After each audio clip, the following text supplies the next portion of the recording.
I'm joined by State Senator Heather Summers, Republican from Groton. Let's talk about the state budget for a second here. Obviously, that's top priority. That's the one thing the Constitution says you guys got to do. The fact that we're in a surplus right now, it's looking at least looking like it's going to be a surplus. I have to smile when you say that. Yeah, I know. Yeah, absolutely. And it's looking like the rainy day fund is going to get a good level of replenishment. Does that mean that whenever the governor talks about a new budget, that you're kind of screaming from the rooftop saying, "Why aren't you just starting here?" Is it kind of where you're at? Yeah, kind of. Yep.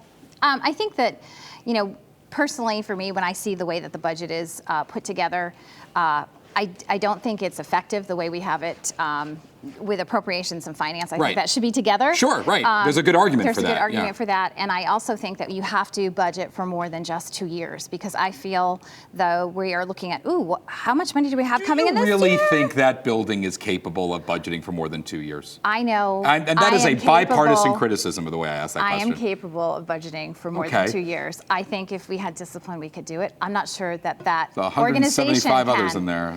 But it's just the wrong way to look at it. We've heard some things about some of the new programs. I mean, we've added contract after contract to debt for the citizens of Connecticut. We're looking at, he's going to talk about refinancing the teacher's pension, which sounds great because you'll have a solid level payment, but you're adding $27 billion to our future debt load. Then what do you do with the pensions? Do you attempt to crack open existing benefits and try to reduce them? Because me and you both know, you're budgeting for 4 years, that'll probably be a 20-year legal fight. Most likely. Could be. So then, I think you have to have an open dialogue. You have to be realistic with people on what the expectation really can be. And here's a perfect example with paid family leave. We just passed paid family leave. And there's a promise now to people thinking, okay, I'm going to have a payroll deduction out of my paycheck and I'm going to get a benefit.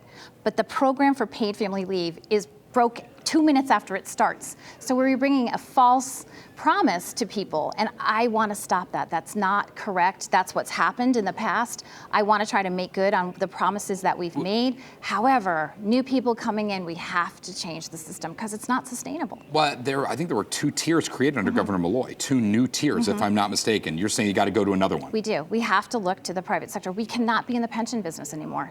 Look at every business. You cannot do that. The state needs to look at different programs that they can sustain. Throughout the budget process, we haven't yet seen a Republican budget. I'm not asking you for a spending plan right now, that's what I'm asking, but where are the Republicans then going to land on their role in this? Do you feel the door's going to be slammed on you? Do you need to put forward some level of a proposal, whether it's cuts, whether it's a restructuring?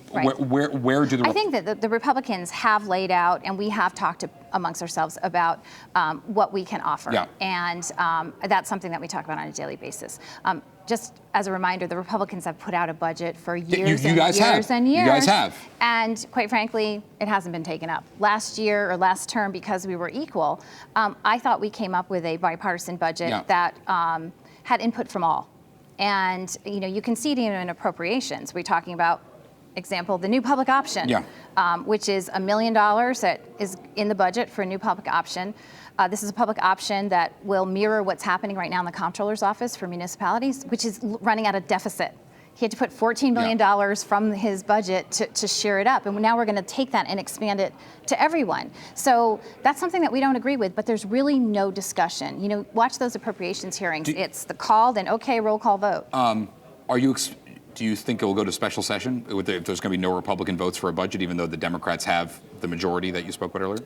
I don't, I think that there's a true determination from what we have been told by the Democrats and the governor to have a budget done by the end of session. And, we have to look at it as we can provide input, we can, if we're asked, because if not, that door's not opening. And they are in control. They have the majority. It's their job at this point to make sure that they have a budget. State Senator Heather Summers from Groton, thank you so much for joining us. Face the Facts with Max Reese, most every Sunday at 10 a.m. on NBC Connecticut.